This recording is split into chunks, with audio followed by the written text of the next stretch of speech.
locations. Gujarat also has special investment regions, namely PCPIR, DSIR, and MBSIR. Gujarat is home to state-of-the-art, future-ready infrastructure projects due to the inspirational guidance and vision of our Honorable Prime Minister. Gift City happens to be the first international financial services center, is one of the most iconic projects envisioned by the Honorable Prime Minister. Adjacent to the state capital, it houses several banks and exchanges, and billions of dollars worth of transactions are executed on a daily basis. Dholera Special Investment Region is a greenfield industrial smart city planned and located approximately 100 kilometers southwest of Ahmedabad, spanning approximately 920 square kilometers. Dholera Industrial City is an economically and socially balanced new age city with world-class infrastructure and high standards in terms of quality of life. It has been accorded first of its kind blanket environmental clearance for the entire city of 920 square kilometers. The Surat Diamond Burst, housed in Dream City, is expected to be inaugurated very soon. It's not only going to be the world's largest single complex diamond burst, but also the world's largest office building, surpassing the Pentagon, which was built in 1943. India's first high-speed rail is coming up between Ahmedabad and Mumbai. The nation will see the successful completion of 2 years of Prime Minister Gati Shakti on 13th October.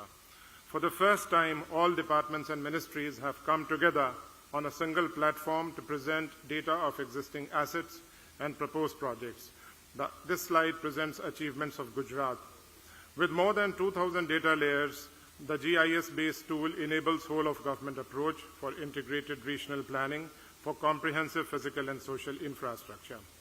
PM Gati Shakti has already helped us in various projects, including gap assessment, resource optimization through cost reduction, and ensuring comprehensive coverage to industries and citizens. The slide shows 2 case studies of how Gujarat is using this tool for infrastructure planning. The state intends to further utilize PM Gati Shakti for planning at the district level. Also, under the Gati Shakti scheme, the state has got funding for development of Gati Shakti freight terminals in Morbi and Jamnagar. I am sure that this tool will help the private sector as well in optimized planning of the projects, as well as identification of suitable land parcels based on various selection criteria.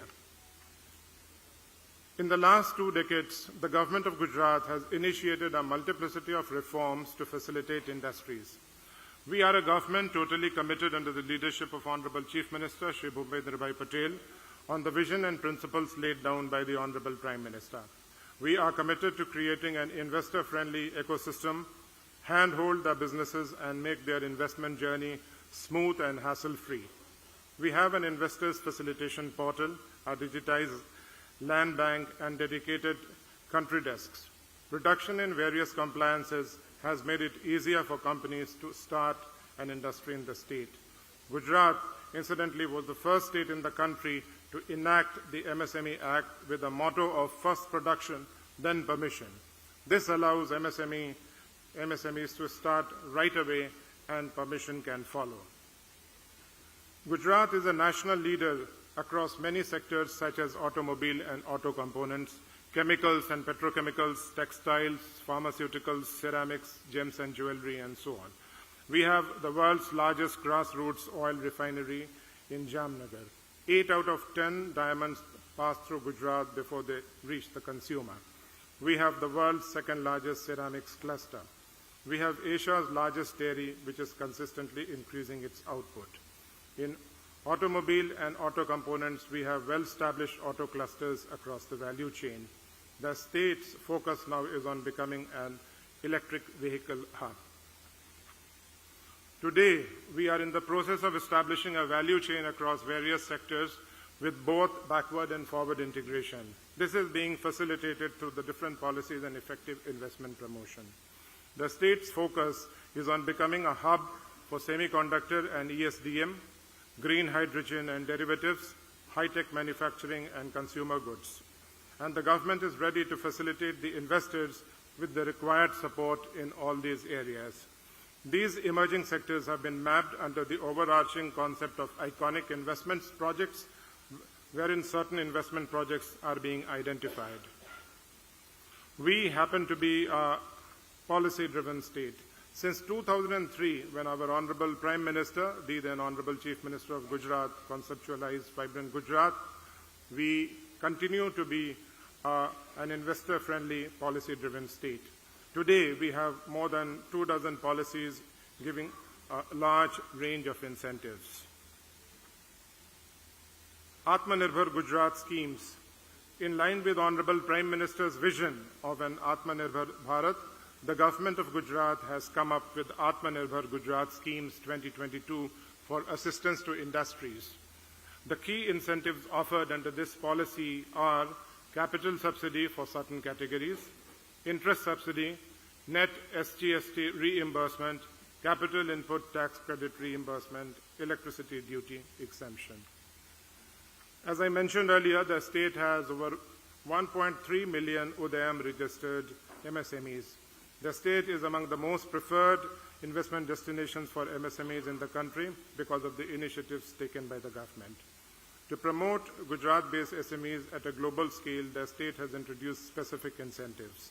MSME facilitation desks have been set up across major industrial clusters in the state to provide guidance related to setting up of enterprise, financial management, various schemes. There are nearly 200 clusters in the state comprising sectors as diverse as engineering, textiles, brass parts, chemicals, etc. The state is home to prestigious academic institutes in several fields of higher education, management, technology, design, fashion, etc., in addition to institutes of national importance like IIM Ahmedabad, National Institute of Fashion Design, National Institute of Design, National Institute of Fashion Technology. Several other government and private institutions have been established in the last 20 years, which have helped the state towards becoming a knowledge-based society, such as IIT Gandhinagar, National Forensic Science University, Rashtriya Raksha University, Pandit Deen Dayal Energy University, to name a few. There are 108 universities, 590 plus ITIs, as well as a number of engineering, polytechnic, and medical colleges. We are fully geared up to address the 21st century skill gaps with skilling, reskilling, and upskilling of youth in line with the National Education Policy of 2020. The 9 summits held so far have immensely contributed to promoting innovation and entrepreneurship.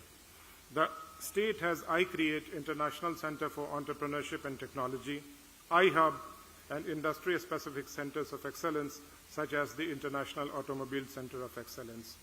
I would like to mention that as Secretariat, iCreate successfully assisted the Startup 20 chair in arriving at a global consensus towards acceptance of the engagement group initiated by India. We have a dedicated student startup and innovation policy 2022 to 2027. Sustainability is one of the key areas which the Honorable Prime Minister has given thrust to and was also a key component of the G20 New Delhi Leaders Declaration in September 2023.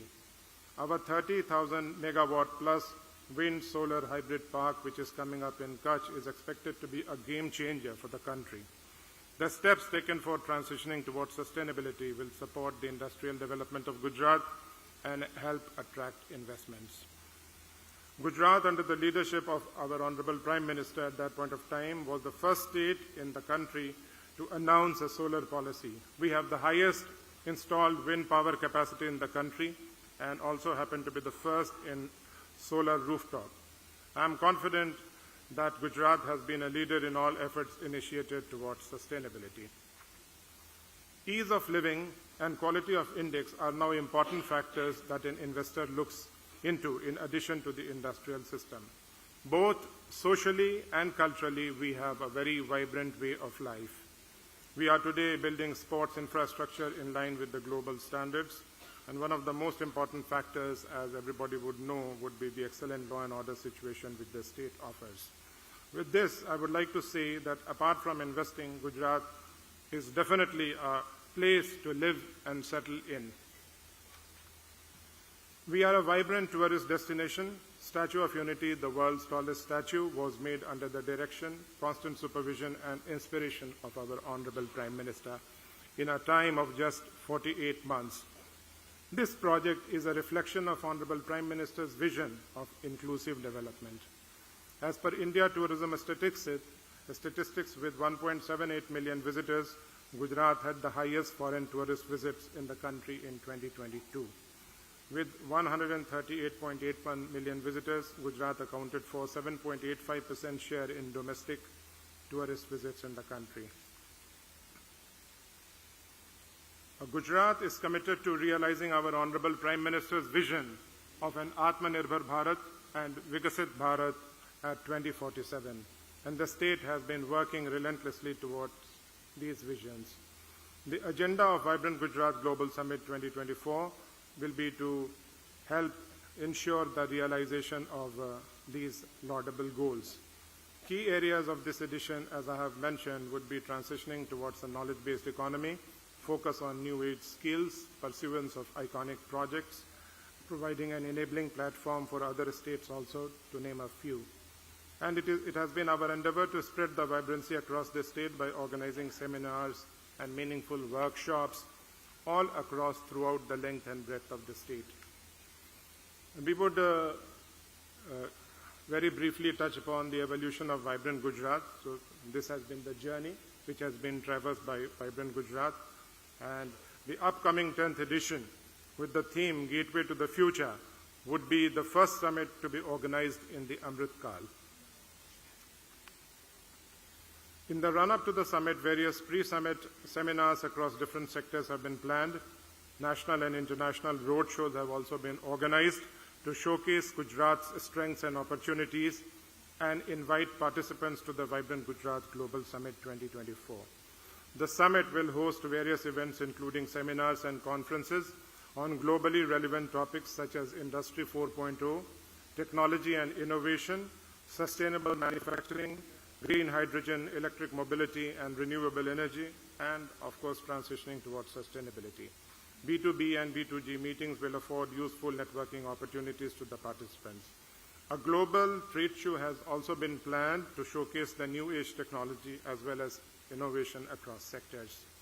Now we would have a glimpse of the pre-summit seminars. Quite a few of them have been lined up, so I would not read out all of them. You may kindly have a look. As far as the day-wise plan is concerned, the 3 days of the summit will revolve around Industry 4.0, technology and innovation, and transitioning towards sustainability. Gujarat's roadmap to Vikasit Bharat at 2047, MSME conclave, semiconductor and electronics, electric vehicle manufacturing, circular economy are just examples of some of the topics of the seminars during the summit. The summit will provide an enabling platform for other states and partner countries also. Vibrant Gujarat Global Trade Show, spread over 200,000 square meters, is one of the largest trade shows in the world. It will be inaugurated on 9 January 2024 and will continue till 13 January. It will showcase the tech ed, disruptive technologies, and champion service sectors. Reverse buyer-seller and meet vendor development program would be some of the other attractions during the trade show. With this, I would like to invite all of you to be a part of the 10th edition of the Vibrant Gujarat Global Summit. Registrations are open and one can visit vibrantgujarat.com website to register oneself. You may also feel free to download the Vibrant Gujarat app for the same. So thank you for a very patient listening. Jai Jai Garvi Gujarat. Jai Hind.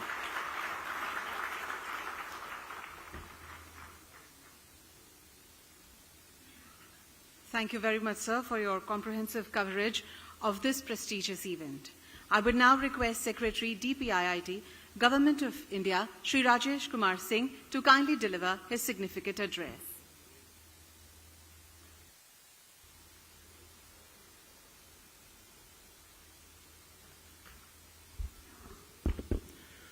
Honorable Chief Minister of Gujarat, Shri Bhupendrabhai Patel, Minister of State for Textiles and Railways, Government of India, Minister of State for Women and Child Development and Ayush, the Finance and Industries Ministers of Gujarat, esteemed dignitaries on the dais, industry leaders, ladies and gentlemen. I'm delighted to join you all today, and it is heartening to see the overwhelming participation from across government, industry, international community, business leaders, media and industry associations at the Delhi curtain raiser for the 10th Vibrant Gujarat Global Summit 24. The Vibrant Gujarat Summits have set a benchmark for other states in terms of being an epitome of what an outreach event for attracting investment should be. And I'm happy to note that there are many other states which are following suit with similar events. As all of you are aware, India is right now in a very bright spot in the global economy. It is so not because of accident, but because of the leadership of the Honorable Prime Minister, whose combination of strong and decisive political leadership combined with the use of the pandemic-induced crisis to bring about structural reforms in the economy has ensured that we are in a spot where we have a real window of opportunity to become a developed nation in the next 25 years. In the recent past, the G20 presidency of India has been a defining achievement under his leadership. Its successful conclusion has once again highlighted India's economic and growth potential and really concentrated the world's interest on India. Your Vibrant Gujarat Summit will be taking place at a time when the world is grappling with geopolitical realignment, economic slowdown, and rising food and energy prices, as well as the long-term ill effects of the pandemic. India has weathered that crisis well, and we are still in a fairly good position to take advantage of the demographic dividend that we always speak about. We have, at this stage, a median age of our population is 28.3. It's 10 years younger than China, and therefore, this, combined with the factors that I mentioned, the strong political leadership, macroeconomic stability, and unparalleled investments that India is making in its digital and public infrastructure, provides us with a window of opportunity to really exploit this demographic dividend to the fullest extent.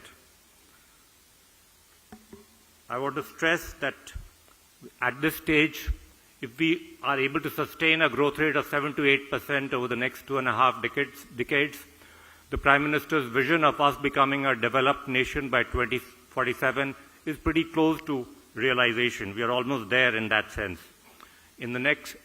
At the current rate of growth, we are adding $0.75 trillion to our GDP every 2 years. And that will ensure that we become the third largest economy in the next 2 years, a 10 trillion economy by 2030, and about 32 trillion by 2047.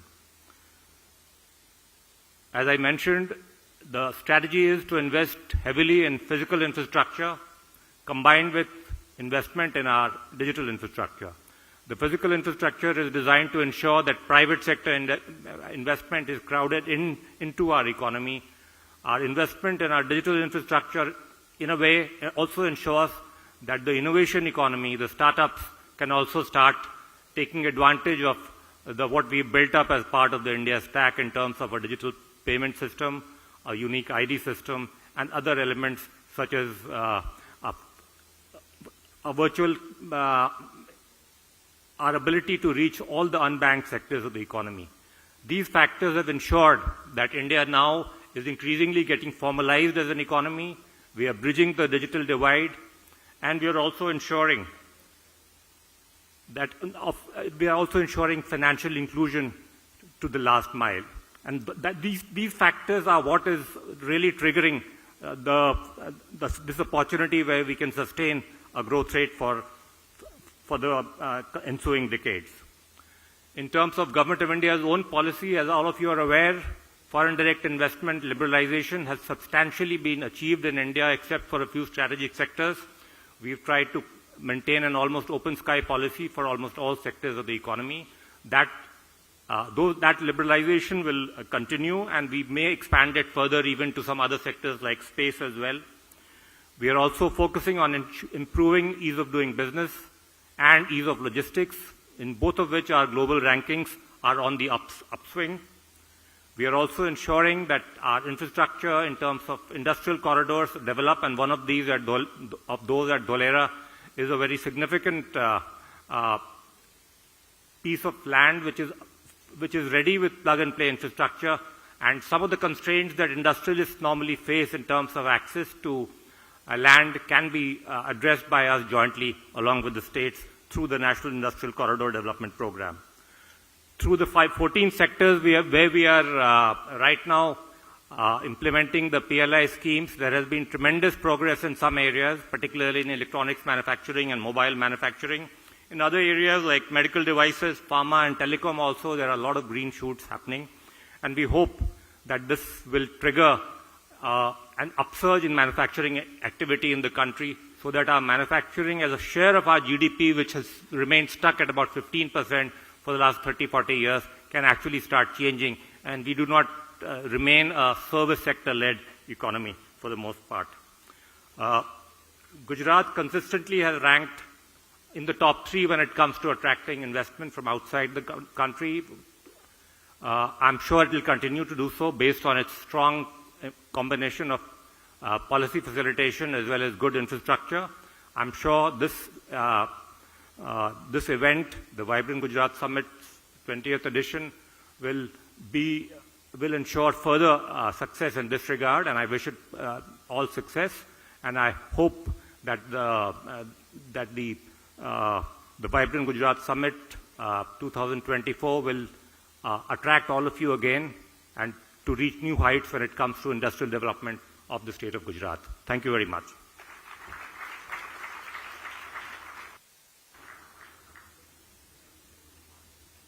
Thank you very much, sir, for your informative address and also for your good wishes. Driven by its inherent entrepreneurial spirit, the state of Gujarat has taken significant strides in developing a resilient and vibrant economy over the past 2 decades and has emerged as one of India's most industrialized and urbanized states. Apart from being a national leader across various sectors, the state has emerged as one of the most preferred investment destinations. In order to share their experiences of Vibrant Gujarat Summit, we would now like to call upon some corporates. Foremost, would like to call upon Mr. Dilip Omain, CEO, ArcelorMittal.